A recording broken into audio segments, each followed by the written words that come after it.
Hi masters, Paramahamsa స్వాధ్యాయ ఛానల్కి స్వాగతం మాస్టర్స్. ఈరోజు మనము 21వ అధ్యాయము గురించి తెలుసుకుందాం మాస్టర్స్. ఈ ఒక యోగి ఆత్మకథ పుస్తకంలోనిది. ఈ అధ్యాయం పేరు మేము కాశ్మీర్ వెళ్ళాం. ముందు అధ్యాయంలో యోగానంద గారు కాశ్మీర్ వెళ్ళడానికి గురువుగారితో వెళ్ళాలని నిశ్చయించుకున్నారు, తెలుసుకున్నాం కదా మాస్టర్స్. ఆయన వెళ్ళలేకపోతారు, జబ్బు వచ్చి. ఆ తర్వాత ఈ అధ్యాయంలో కాశ్మీర్కి వెళ్తారు మాస్టర్స్. ఆ విషయాలు ఈ అధ్యాయంలో తెలుసుకుందాం మాస్టర్స్. ఇప్పుడు నీకు ప్రయాణం చేయడానికి తగినంత బలం వచ్చింది. నేను నీతో కాశ్మీర్ వస్తాను అన్నారు శ్రీ యుక్తేశ్వర్ గారు. కలరా అద్భుతంగా నయమై నేను కోలుకున్న 2 రోజుల తరువాత ఆ రోజు సాయంత్రం మా జట్టు 6 కలిసి ఉత్తర దేశానికి వెళ్లే బండి ఎక్కాం. మేము తీరుబాటుగా ఆగిన మొట్టమొదటి ఊరు సిమ్లా. హిమాలయ పర్వతాలనే సింహాసనం మీద కుదురుగా కూర్చున్న నగర రాణి ఇది. అద్భుతమైన దృశ్యాల్ని చూసి ఆనందిస్తూ ఏటవాలు వీధుల్లో సంచరించాం. ఇంగ్లీషు స్ట్రాబెర్రీలున్నాయి అని అరుస్తూ ఒక ముసలామె అందమైన ఆరుబయటి అంగడి వీధిలో కూర్చొని ఉంది. చిత్రమైన ఆ చిన్న చిన్న ఎర్రటి పళ్ళ మీద గురుదేవులకు ఆసక్తి కలిగింది. ఆయన ఒక పెద్ద బుట్టెడు పళ్ళు కొని పక్కనున్న నాకు కనాయికి పెట్టారు. ఒక పండు రుచి చూసి వెంటనే తుపుక్కున నేల మీద ఉమ్మేశాను. పులుపు రుడ్డండి సార్, స్ట్రాబెర్రీలు నాకు ఒక్కనాటికి నచ్చవు. మా గురుదేవులు నవ్వారు. ఆహా, నీకు నచ్చుతాయవి అమెరికాలో. అక్కడొకరి ఇంటికి నువ్వు భోజనానికి వెళ్ళినప్పుడు నీకు ఆతిథ్యం ఇచ్చే ఆవిడ వాటిలో పంచదార మీగడ వేసి ఇస్తుంది. ఆ పళ్ళని ఆవిడ ఫోర్కుతో బాగా ఎనిపిన తరువాత నువ్వు రుచి చూసి ఎంత రుచిగల స్ట్రాబెర్రీలు అంటావు. అప్పుడు నీకు గుర్తుకు వస్తుంది సిమ్లాలో ఈరోజు. శ్రీ యుక్తేశ్వర్ గారు చెప్పిన జోష్యం నా మనసులోంచి తొలగిపోయింది. కానీ చాలా ఏళ్ల తరువాత నేను అమెరికాలో అడుగుపెట్టిన కొత్తలో మళ్ళీ మనసులో మెదిలింది. మెసాచుసెట్స్లోని వెస్ట్ సోమర్విల్లో మిసెస్ ఆలిస్ టీ హేసీ అనే ఆవిడ ఇంట్లో భోజనానికి పిలిస్తే వెళ్ళాను. భోజనాల బల్ల మీద స్ట్రాబెర్రీల డిజర్ట్ పెట్టినప్పుడు మా అతిథేయిని ఒక ఫోర్కు తీసుకొని బెర్రీ పండ్లకు మీగడ పంచదార కలిపి వాటిని బాగా ఎనిపింది. ఈ పండు కాస్త పుల్లగా ఉంటుంది, దీన్ని ఇలా చేస్తే మీకు నచ్చుతుంది అనుకుంటాను అన్నదామె. నేను నోరు పట్టినంత తీసి పెట్టుకున్నాను. ఎంత రుచిగల స్ట్రాబెర్రీలు అంటూ ఆశ్చర్యం ప్రకటించాను. వెంటనే సిమ్లాలో మా గురుదేవులు చెప్పిన జోస్యం అగాధమైన నా స్మృతి గహ్వరంలోంచి బయలుపడింది. దైవానుసంధానశీలకమైన ఆయన మనస్సు చాలా కాలం కిందటే భవిష్యత్ ఆకాశంలో సంచరించే కర్మ సంబంధమైన కార్యక్రమాన్ని కనిపెట్టినందుకు నేను అప్రతిభున్నయ్యాను. అంటే ఈ సంఘటన గురించి తను మనకు ఈ పుస్తకంలో చెప్పినప్పుడు తర్వాత గురుదేవులు చెప్పిన విషయం జరిగింది అని మనకు తెలియజేస్తున్నారు మాస్టర్స్. త్వరలోనే మా బృందం సిమ్లా విడిచి రావల్పిండి బండి ఎక్కింది. అక్కడ మేము జోడుగుర్రాలు పుంచిన గూడుబండి ఒకటి శ్రీనగర్ రానుపోను ప్రయాణానికి 1 వారం రోజుల పాటు అద్దెకు తీసుకొని బయలుదేరాం. శ్రీనగర్ కాశ్మీర్కు రాజధాని. మేము ఉత్తర దిశకు ప్రయాణం సాగించిన 2వ నాడు హిమాలయాల నిజమైన విస్తారం మా కంటపడింది. మా బండికున్న ఇనుప చక్రాలు మలమల మాడుతున్న రాతిగొట్టు బాటల్లో కీచుమని రొద చేస్తూ సాగుతూ ఉండగా ఆ పర్వత శోభలో మారుతున్న తరుశ్రేణుల రామణీయకతకు మేమంతా ముగ్ధులమైపోయాం. గురుదేవ, మీ పావన సాహచర్యంలో ఈ మనోహర దృశ్యాలు చూస్తూ ఎంతో ఆనందిస్తున్నానండి అంటూ గురుదేవులతో అన్నాడు ఆడి. ఆ ప్రయాణానికి నేను అతిథేయిగా వ్యవహరిస్తుండడం వల్ల ఆడి మెప్పుకి నాలో రవ్వంత ఉల్లాసం పెలుబిక్కింది. శ్రీ యుక్తేశ్వర్ గారు నా ఆలోచన పసిగట్టారు. నా వైపు తిరిగి గుసగుసలాడారు. నిన్ను నువ్వు ఉబ్బేసుకోకు. ఆడి మనని విడిచిపెట్టి పోయి ఒక సిగరెట్ కాల్చుకు రావడానికి దొరికే అవకాశాన్ని తలుచుకొని ముగ్ధుడవుతున్నంతగా ఈ ప్రకృతి దృశ్యానికి ముగ్ధుడవడం లేదు అన్నారాయన. నేను అదిరిపడ్డాను. గొంతు తగ్గించి గురుదేవులతో ఇలా అన్నాను. గురుదేవా, మీరు దయచేసి ఇలాంటి వెగటు మాటలతో మా పొత్తు చెడగొట్టకండి. ఆడి ఒక దమ్ము కోసం ఆరాట పడుతున్నాడంటే నేను ఒక్కనాటికి నమ్మను. మామూలుగా ఎవరూ అదుపు చేయడానికి లొంగని మా గురుదేవుల వైపు అనుమానంగా చూశాను నేను. సరేలే, నేను ఆడితో ఏమీ అనను అంటూ గురుదేవులు ముసిముసిగా నవ్వారు. కానీ నువ్వే కాసేపట్లో చూస్తావు. మన బండి ఆగినప్పుడు అతను ఆ అవకాశం జారనివ్వడు. మా బండి ఒక చిన్న బిడారు సత్రం దగ్గరికి చేరుకుంది. మా గుర్రాలకి నీళ్లు పట్టడానికి తోలుకు పెడుతున్నాడు బండివాడు. అప్పుడు ఆడి అడిగాడు, గురుదేవా, నేను కాసేపు బండివాడితో పాటు కూర్చుంటే మీకేమైనా అభ్యంతరమా అండి? నాకు కొంచెం బయటిగాలి పీల్చుకోవాలని ఉంది. శ్రీ యుక్తేశ్వర్ గారు అనుమతి ఇచ్చారు. కానీ అతనికి కావలసింది స్వచ్ఛమైన గాలి కాదు, స్వచ్ఛమైన దమ్ము అన్నారు ఆయన నాతో. బండి మళ్ళీ బయలుదేరి దుమ్ము రోడ్ల మీద రొద చేసుకుంటూ ముందుకు సాగింది. గురుదేవుల కళ్ళు మిలమిలా మెరుస్తున్నాయి. ఆయన నాతో అన్నారు, బండి తలుపులోంచి మెడ సారించి స్వచ్ఛమైన గాలితో ఆడి చేస్తున్నదేమిటో చూడు. ఆయన చెప్పినట్లు చేశాను. ఆడి రింగులుగా సిగరెట్టు పొగ వదిలే కార్యక్రమంలో ఉండగా చూసి దిగ్భ్రాంతి చెందాను. క్షమాపణ కోరుతున్నట్టుగా శ్రీ యుక్తేశ్వర్ గారి వైపు చూశాను. మీరే రైట్ అండి, ఎప్పటిలాగే. ఆడి ప్రకృతి దృశ్యంతో పాటు పొగని కూడా ఆస్వాదిస్తున్నాడు. మా స్నేహితుడు దాన్ని బండివాడి దగ్గర తీసుకొని ఉంటాడు. ఆడి కలకత్తా నుంచి సిగరెట్లు ఏమీ తీసుకురాలేదని నాకు ముందే తెలుసు. నదులు, లోయలు, నిటారుగా నిలిచిన కొండ కొమ్ములు, అసంఖ్యాకమైన పర్వత శ్రేణులు గల దృశ్యాలు చూసి ఆనందిస్తూ గజిబిజి దారి గుండా ప్రయాణం సాగించాం. ప్రతి రాత్రి మేము ఒక నాటు సత్రం దగ్గర ఆగి అన్నాలు వండుకునేవాళ్ళం. నేను భోంచేసినప్పుడల్లా నిమ్మరసం తీసుకోవాలని పట్టుబడుతూ శ్రీ యుక్తేశ్వర్ గారు నా పథ్యం విషయంలో ప్రత్యేక శ్రద్ధ తీసుకున్నారు. అప్పటికింకా నీరసంగానే ఉన్నాను. బరబరలాడే ఆ బండి ఖచ్చితంగా మా అసౌకర్యం కోసమే తయారై ఉన్నప్పటికీ అప్పటికింకా నేను నీరసంగానే ఉన్నా రోజురోజుకి నా ఆరోగ్యము మెరుగవుతోంది. మేము మధ్య కాశ్మీర్కు చేరువవుతూ ఉండగా పద్మ సరోవరాల దివ్యలోకం, నీటి మీద తేలే తోటలు, అందాల గుడ్డ పందిళ్లు వేసిన నావ ఇల్లు, అనేక వంతెనలు గల జీలం నది, పూలు పరిచినట్టున్న గడ్డి మైదానాలు, వీటన్నిటినీ చుట్టి ఉన్న హిమాలయాలు చూడబోతున్నామన్న ఆనందం మా హృదయాల్లో నిండి ఉంది. మేము శ్రీనగర్కి వెళ్లే దారికి ఇటు అటు ఉన్న పొడుగాటి చెట్లు స్వాగతం పలుకుతున్నాయి. ఎత్తైన కొండల నేపథ్యంలో ఉన్న 2 అంతస్తుల సత్రంలో మేము గదులు తీసుకున్నాం. అక్కడ నీటి కుళాయిల సౌకర్యం లేదు. దగ్గరలో ఉన్న నూతిలోంచి నీళ్లు తోడుకునే వాళ్ళం. వేసవి వాతావరణం ఆహ్లాదకరంగా ఉంది. వెచ్చటి పగుళ్ళు, చిరుచలి రాత్రులు. శ్రీనగర్లో శంకరాచార్య స్వామి వారి ప్రాచీన ఆలయానికి యాత్ర చేశాం. ఆకాశంలో వెత్తురుగా నిలిచిన ఆ గిరి శిఖరాశ్రమం మీదికి చూపు సారించి తదేకంగా చూస్తున్నప్పుడు నేను దివ్యానంద సమాధి స్థితిలోకి వెళ్ళిపోయాను. ఎక్కడో దూరదేశంలో కొండ మీద నెలకొన్న ఒక భవనం తాలూకు దృశ్యం నాకు గోచరమైంది. శ్రీనగర్లో మహోన్నతంగా నెలకొన్న ఆ శంకరాచార్య ఆలయం రూపాంతరం చెందుతూ అనేక సంవత్సరాల అనంతరం నేను అమెరికాలో స్థాపించిన సెల్ఫ్ రియలైజేషన్ ఫెలోషిప్ ప్రధాన కార్యస్థాన భవనంగా మారినట్టు దర్శనమయ్యింది. నేను మొట్టమొదట కాలిఫోర్నియాలో లాస్ ఏంజిల్స్ను సందర్శించి మౌంట్ వాషింగ్టన్ కొండ కొమ్మునున్న పెద్ద భవనాన్ని చూసినప్పుడు అంతకు పూర్వం ఎప్పుడెప్పుడో కాశ్మీర్లోనూ ఇతర చోట్ల నాకు కలిగిన అంతర్దర్శనాన్ని బట్టి వెంటనే దాన్ని గుర్తుపట్టాను. శ్రీనగర్లో కొన్నాళ్ళు ఉన్నాం. ఆ తరువాత 80-500 అడుగుల ఎత్తున ఉన్న గుల్మార్గుకు బయలుదేరాం. నేను మొట్టమొదటిసారిగా భారీ గుర్రం మీద స్వారీ చేసింది అక్కడే. రాజేంద్ర చిన్న గుర్రం ఎక్కాడు. కానీ దానికి వడివడిగా పోవాలన్న ఆరాటం ఎక్కువ. చాలా నిటారుగా ఉండే కిలన్ మార్గులోనే పైకి పోవడానికి సాహసించాం మేము. అయితే ఆ దారి పుట్ట గొడుగు చెట్లు దండిగా ఉండే దట్టమైన అడవి గుండా సాగింది. అక్కడ మంచు కప్పిన దారులు తరచూ ప్రమాదకరంగా ఉంటాయి. కానీ రాజేంద్రుడి చిట్టి గుర్రం నా భారీ గుర్రానికి చాలా ప్రమాదకరమైన మలుపుల్లో కూడా ఒక్క చిటికెసేపు విశ్రాంతినివ్వలేదు. పోటీలో కలిగే సంబరం తప్ప మరేమీ ఎరగని రాజేంద్రుడి గుర్రం అలుపు సొలుపు లేకుండా మునుముందుకు సాగుతూనే ఉంది. హైరానా పెట్టిన మా పందేనికి మనోహరమైన దృశ్య రూపంలో బహుమానం దొరికింది. ఈ జన్మలో మొట్టమొదటిసారిగా హిమాచ్ఛాదితమైన ఉత్తుంగ హిమాలయాల్ని అన్ని వైపుల నుంచి చూశాను. ధ్రువ ప్రాంతపు పెద్ద పెద్ద ఎలుగుబంట స్థూలాకృతుల మాదిరిగా దొంతులు పేర్చినట్లు ఉన్నాయి ఆ కొండలు. సూర్యకాంతి ప్రసరించిన నీలాకాశ నేపథ్యంలో అనంత దూరాలకు వ్యాపించి ఉన్న మంచు కొండల్ని అవలోకిస్తూ ఆనందాతిరేకంతో విందులు చేసుకున్నాయి నా కళ్ళు.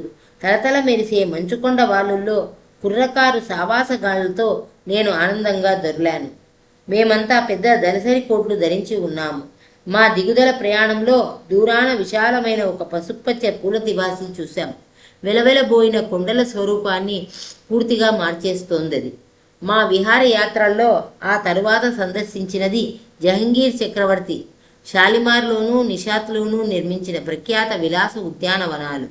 నిషాత్ బాగ్లోని పురాతన భవనం సూటిగా సహజమైన ఒక జలపాతం మీద నిర్మించినది. కొండల మించి ఉరకలు వేస్తూ వచ్చి పడుతున్న ఉధృత ప్రవాహాల్ని ఉపాయంగా పన్నిన యంత్ర సాధనాలతో క్రమబద్ధం చేసి వన్నెల డాబాల మించి పారేటట్టు, కళ్ళు మిరుమిట్లు గొలిపే పూలమళ్ల మధ్య కారంజీలోకి నీళ్లు చిమ్మేటట్టు చేశారు. నీటి ప్రవాహం ఆ భవనంలోకి, చాలా గదుల్లోకి కూడా ప్రవేశిస్తుంది. చివరికి ఒక వనదేవతలా దిగువనున్న సరస్సులోకి దిగివచ్చి పడుతుంది. గులాబీలు, మల్లెలు, కలవలు, స్నాప్డ్రాగన్లు, పాన్సీలు, లవెండర్లు, గసగసాలు ఒకటేమిటి రకరకాల పూలు స్వేచ్ఛగా వన్నెలు వెదజల్లుతూ ఉంటాయి. విశాలమైన ఉద్యానవనాల్లో చినారు, సైప్రస్, చెరీ చెట్లు తీర్చిదిద్దినట్టున్న వరసల్లో పచ్చల వడ్డానం పెట్టినట్టుంటాయి. వాటి కవతల హిమాలయోత్తుంగ శిఖరాలు కఠోర తపస్సులో ఉన్నట్టుంటాయి. కాశ్మీరు ద్రాక్షలనే పళ్ళు కలకత్తా వాళ్లకి అపురూపం. కాశ్మీర్లో మా కోసం ద్రాక్షపళ్ళ విందు ఎదురుచూస్తూ ఉంటుందని చెబుతూ వచ్చిన రాజేంద్రుడు అక్కడ పెద్ద ద్రాక్ష తోటలేవి ఊపడక నిరాశ చెందాడు. వాడి నిరాధారమైన ఆశకు నేను అడపాదడపవని దెప్పిపొడుస్తూనే వచ్చాను. ఓహ్ పీకలముయ్యా, ద్రాక్షపళ్ళు తినేసి నేను నడవలేకపోతున్నాను అనేవాణ్ణి. కంటికి కనపడని ద్రాక్షపళ్ళు నాలో సారా కాచేస్తున్నాయి. ఆ తరువాత విన్నాం, తీయ ద్రాక్షలు కాశ్మీరుకు పడమట కాబూలులో సమృద్ధిగా పండుతాయని. చివరికి రబ్డీ, బాగా గడ్డకట్టించిన పాలతో తయారు చేసి పిస్తా పప్పు గుళ్ళతో పరిమళం తెప్పించిన ఐస్ క్రీంతోనే మేము సరిపెట్టుకున్నాం. మేము షికారాలనే చిన్న పడవల్లో తిరిగాం. ఈ పడవల్లో నీడ ఇవ్వడానికి ఎరువు కసీదాలు పుట్టిన గుడ్డపందిళ్లున్నాయి. దాల్ సరస్సుకు జలమయమైన సాలెగూడు వంటి కాలువలు అల్లుకుని ఉన్నాయి. వాటిలో చాలాసార్లు తిరిగాం. ఇక్కడ నీటి మీద తేలే తోటలు లెక్కలేనన్ని ఉన్నాయి. పొయ్యబాదులు, మట్టి పెట్టి నాటు రకంగా తయారు చేసిన ఈ తోటలు చూసి దిగ్భ్రమ చెందుతాం. విశాలమైన నీళ్ల మధ్య కూరగాయలు, పుచ్చకాయలు పెరుగుతూ కనిపించడమే పెద్ద విడ్డూరం. అప్పుడప్పుడు ఒక్కొక్క రైతు కనిపిస్తూ ఉంటాడు. నేలకు పాతుకుపోయి ఉండడం అంటే రోత పుట్టి కాపోలు. తన నల్చెదరం భూమిని అనేక శాఖలు గల ఆ సరస్సులో మరో కొత్త చోటికి లాక్కుపోతూ ఉంటాడు. ఈ అంతస్తుల లోయలో ప్రపంచం అందాలన్నీ సూక్ష్మరూపంలో ఆవిర్భవించినట్టు ఔపిస్తాయి. కాశ్మీర పట్టమహిషికి కొండలే కిరీటం. సరస్సులు, పుష్పహారాలు, పూలు, పాదరక్షలు. తరువాత కాలంలో నేను అనేక దృశ్యాల్లో పర్యటించిన తరువాత కాశ్మీర్ను ప్రపంచంలో కల్లా అందమైన ప్రకృతి దృశ్యాలు గల ప్రదేశంగా తరచూ ఎందుకంటూ ఉంటారో అవగాహన చేసుకున్నాను. స్విట్జర్లాండ్లోని ఆల్ప్స్ పర్వతాలకు, స్కాట్లాండ్లోని లాచ్ లోమండుకు, అద్భుతమైన ఇంగ్లీషు సరస్సులకు ఉన్న అందాలు కొన్ని దానికి ఉన్నాయి.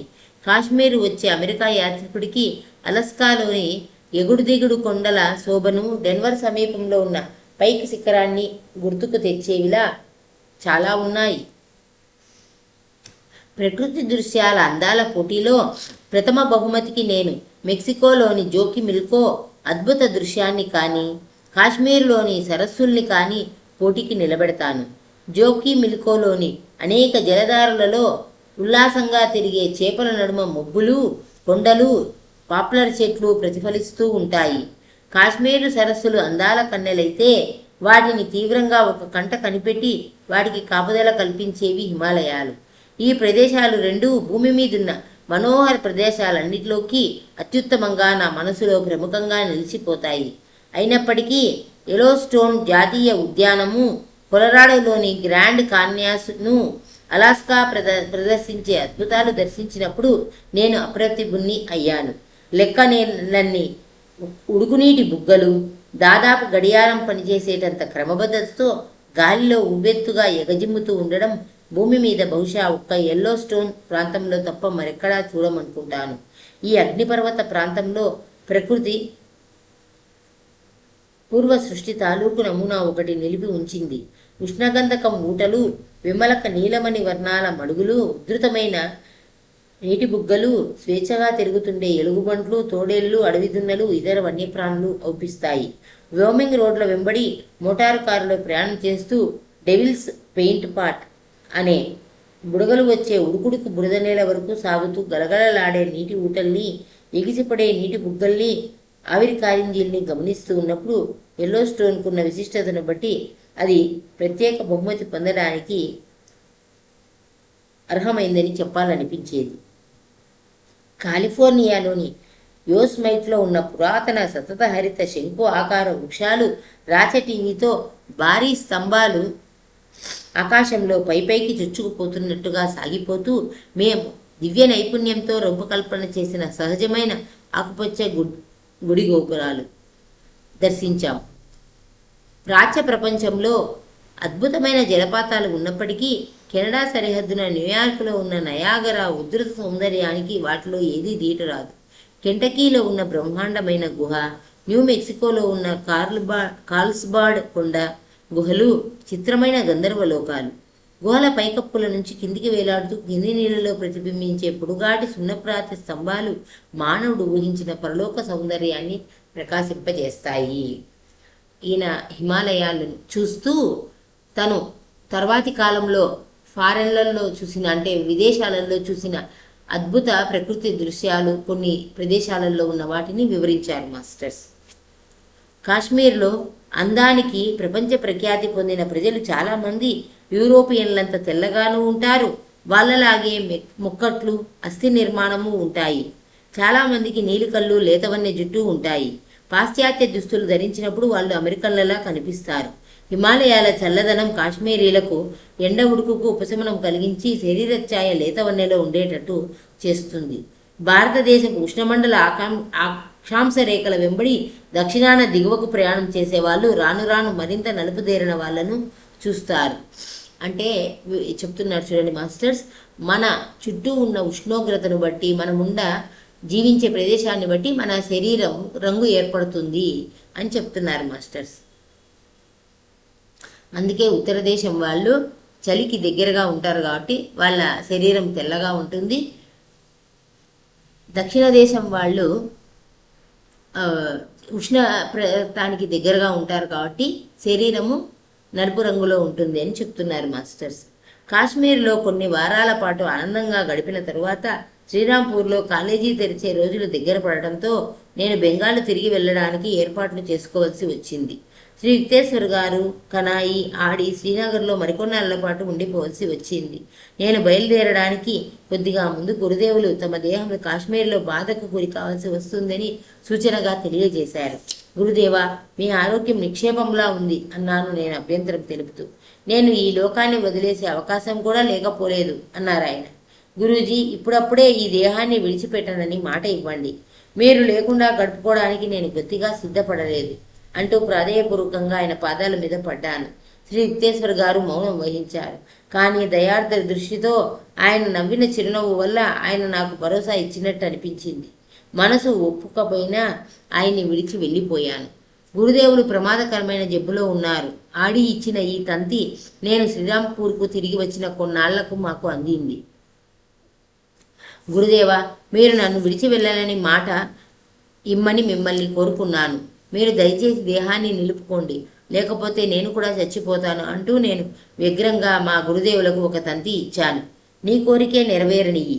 కాశ్మీరు నుంచి గురుదేవుల సమాధానం ఇది. కొన్నాళ్లలో ఆడి దగ్గర నుంచి ఉత్తరం వచ్చింది. అందులో గురుదేవులు కోలుకున్నారని రాశాడు. ఆ మరుసటి పక్షంలో శ్రీరాంపూర్కు తిరిగి రాగానే గురుదేవుల దేహాన్ని చూద్దును కదా, బరువు తగ్గి చిక్కి సగమయ్యారు. నాకెంతో దుఃఖం కలిగింది. శ్రీ యుక్తేశ్వర్ గారు శిష్యుల అదృష్టం వల్ల వాళ్ళ పాపాల్లో చాలా మటుకు కాశ్మీర్లో ఆయనకు వచ్చిన తీవ్ర జ్వరాగ్నిలో దగ్ధం చేసేశారు. జబ్బును భౌతికంగా బదలాయింపు చేసే ఆధ్యాత్మిక పద్ధతి బాగా ఉన్నత స్థితికి చేరుకున్న యోగులకు తెలుసు. బలహీనుడు పెద్ద బరువు మోసుకోవడానికి బలమైన వాడు సాయపడవచ్చు. ఆధ్యాత్మికంగా ఉత్కృష్ట స్థితిని అందుకున్న అతీత మానవుడు కర్మ సంబంధమైన భారాల్లో కొంత భాగం తాను వహించి తన శిష్యుల శారీరక మానసిక బాధల్ని కనీస స్థాయికి తగ్గిస్తాడు. ధనవంతుడొకడు వ్యర్థుడైన తన కొడుకు చేసిన పెద్ద అప్పు తాను తీర్చేసి దానివల్ల కలిగే విపత్కర పరిణామాల నుంచి అతన్ని ఎలా రక్షిస్తాడో, అదేవిధంగా గురువు తన శిష్యుల దైన్యాన్ని తగ్గించడానికి తన శారీరక సంపదలో కొంత భాగాన్ని ఇచ్ఛాపూర్వకంగా త్యాగం చేస్తాడు. తెరీసా నైమన్ సహా అనేక మంది క్రైస్తవ సాధువులకు ఈ విధంగా ఆత్మశక్తితో వ్యాధుల్ని బదిలీ చేసుకోవడం తెలుసు మాస్టర్స్. ఒకానొక రహస్య పద్ధతి, అంటే ఒక రహస్య యోగ పద్ధతి ద్వారా సాధువు తన మనస్సును సూక్ష్మదేహాన్ని పీడిత వ్యక్తి మనస్సుతోనూ సూక్ష్మదేహంతోనూ అనుసంధానం చేస్తాడు. ఆ జబ్బు పూర్తిగా గాని కొంత మటుకు గాని యోగి భౌతిక రూపానికి సంక్రమించడం జరుగుతుంది. అయితే యోగి దేహమనే పొలంలో దేవుడనే పంటను కోసి కుప్ప వేసుకున్నందువల్ల ఇక ఆ దేహంతో ఆయనకి ప్రమేయం ఉండదు. ఇతరుల బాధలు తొలగించడానికి ఆయన దాన్ని జబ్బుపడనిచ్చినా కాలుష్యానికి లోను కాజాలని ఆయన మనస్సు ఎటువంటి ప్రభావానికి లోను కాదు. అటువంటి సహాయం చేయగలుగుతున్నందుకు తాము అదృష్టవంతులమని అనుకుంటారు. చివరికి మోక్షం పొంది ఈశ్వర సాయుధ్యం సాధించడం అంటే నిజానికి మానవ శరీరం దాని ప్రయోజనాన్ని పూర్తిగా నెరవేర్చేటట్టు చూడడమే. అప్పుడు యోగి దాన్ని తనకు ఉచితమని తోచిన విధంగా చేస్తాడు. ఆధ్యాత్మిక సాధనల ద్వారానైతేనేమి, జ్ఞానోపదేశం ద్వారానైతేనేమి, సంకల్ప శక్తి వల్లనైతేనేమి, ఒకరికున్న జబ్బును శారీరకంగా బదలాయించడం వల్లనైతేనేమి, మానవ జాతి దుఃఖాల్ని నివృత్తి చేయడమే లోకంలో గురువు చేసే పని. గురువు తాను కోరుకున్నప్పుడల్లా అధిచేతన స్థితికి వెళ్ళిపోయి శారీరక రుగ్మతను విస్మరించగలుగుతాడు. ఒక్కొక్కప్పుడు తన శిష్యులకు ఒక ఆదర్శం నిరూపించడం కోసము శారీరక బాధను గంభీరంగా ఓర్చుకోదలుస్తాడు. ఇతరుల జబ్బుల్ని తాను వహించడం వల్ల యోగి వాళ్ల కోసం కర్మ సంబంధమైన కార్యకారణ నియమాల్ని పాటిస్తాడు. ఈ నియమం యాంత్రికంగా లేదా గణితశాస్త్రీయంగా పనిచేస్తుంది. దివ్య జ్ఞానం కలిగిన వ్యక్తులు అది పనిచేసే తీరుతెన్నులను శాస్త్రీయంగా నిర్దేశించగలరు. ఒక యోగి మరొక వ్యక్తికి ఉన్న జబ్బు నయం చేసినప్పుడల్లా తాను జబ్బు పడవలసిన అవసరం ఆధ్యాత్మిక నియమాన్ని బట్టి ఏమీ ఉండదు. ఆధ్యాత్మికంగా స్వస్థత చేకూర్చే వ్యక్తికి ఏ హాని కలగకుండా ఉండే విధంగా తక్షణ నివారణ కలిగించే వివిధ పద్ధతులు సాధువుకు తెలిసి ఉండడం వల్ల ఆ పరిజ్ఞానం ద్వారానే సాధారణంగా జబ్బులు నయం చేయడం జరుగుతుంది. అయితే ఎప్పుడో ఒక్కొక్క సందర్భంలో మాత్రం గురువు తన శిష్యుల్లో ప్రగతి పరిణామాన్ని అతి త్వరితంగా రప్పించాలని ఆశించినప్పుడు వాళ్ళ అవాంఛనీయ కర్మఫలంలో చాలా భాగం తన శరీరానికి సంక్రమింపజేసుకొని స్వచ్ఛందంగా అనుభవిస్తాడు. అనేక మంది చేసిన పాపాలకు యేసుక్రీస్తు తనను పరిహారంగా నిరూపించుకున్నాడు. తనకున్న దివ్యశక్తులకు క్రీస్తు కార్యకారణ సంబంధమైన సూక్ష్మ విశ్వనియమంతో ఇచ్ఛాపూర్వకంగా సహకరించి ఉండకపోయినట్లయితే సిలువ వేయబడడం వల్ల చనిపోవలసిన స్థితికి ఒక్కనాటికి లోనయ్యేవాడు కాడు. ఇక సిలువ వేయడానికి తీసుకువెళ్తారనగా క్రీస్తు ఇలా అన్నాడు, నేను నా తండ్రిని ఇప్పుడు ప్రార్థించలేనని, ఆయన ఇప్పటికిప్పుడు నాకు 12 సైనిక దళాలకు మించి దేవదూతల్ని ఇవ్వడని అనుకుంటున్నారా? కానీ అలా జరిగినట్లయితే పవిత్ర గ్రంథాల్లో చెప్పింది నెరవేరడం ఎలా? అది నెరవేరకుండా ఉండడం ఎలా అని బైబిల్లో రాసిపెట్టి ఉంది మాస్టర్స్. ఆ ప్రకారంగా ఆయన ఇతరుల కర్మఫలాల్ని, ముఖ్యంగా తన శిష్యుల కర్మఫలాల్ని తన మీద వేసుకున్నాడు. ఈ విధంగా వాళ్ళు అత్యంత పరిశుద్ధులై ఉత్తరోత్తర తమకు సిద్ధించే సర్వవ్యాపక చైతన్యాన్ని లేదా హోలీ గోస్టును అంటే పరిశుద్ధాత్మను ధరించడానికి అర్హత పొందారు. కేవలం ఆత్మ సాక్షాత్కారం పొందిన గురువు మాత్రమే తన ప్రాణశక్తిని బదిలీ చేయడం కానీ ఇతరుల జబ్బుల్ని తన శరీరంలోకి రప్పించుకోవడం కానీ చేయగలడు.